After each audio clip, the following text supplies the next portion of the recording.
د پاکستان او د هندوستان جنگ دا جهاد نه ده، اغم جمهوریت ده، دام جمهوریت ده.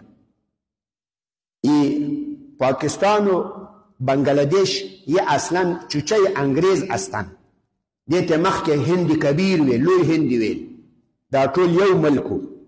بس انگریزان لدیج نوتل، انگریزا که از هند می برآمد، نوی دیل پارسی مسلمانان ټوټه ټوټه کی. شما یک نکته خود گوش بگیرن، دا اسلام دی پاکستان په نامونه دی جوړ سوی، اسلام دی پاکستان دی ټوټه کولو په خاطر جوړ سوی. اصلا اگه لوی هند کوای، اگه هند کبیر به حالت خود می ماند. مسلمانان در هند اکثریت بود، مسلمانان په هند کې اکثریت وو، نو بیا په اقتصادي او په سیاسي او په اجتماعي په ټولنیز په هر حساب به دوی قوي وو، په هر حساب مسلمانان قوي می بود. اوس پاکستان مسلمانان درې ټوټې کړو. هند کې تجزیه کړ، اصلا هند تجزیه نه شد، کی تجزیه شد. مسلمانان گپ خوب گوش بگیرن.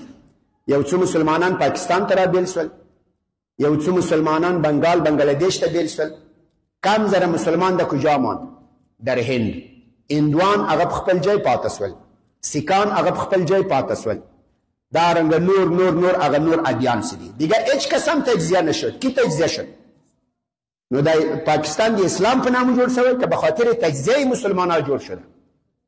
به خاطر تجزیه مسلمانان جوړ شده. این بعضی مسائل شما فکر بکنید و دی نومان و غلط نسی. جمهوریت اسلامی پاکستان نظام هندم کفری است، نظام پاکستانم کفری است. دو جمهوریت است ما بین خود می جنگه، یوم نه ده جهاد، مثل که دو سگ امرای خود جنگ میکنه.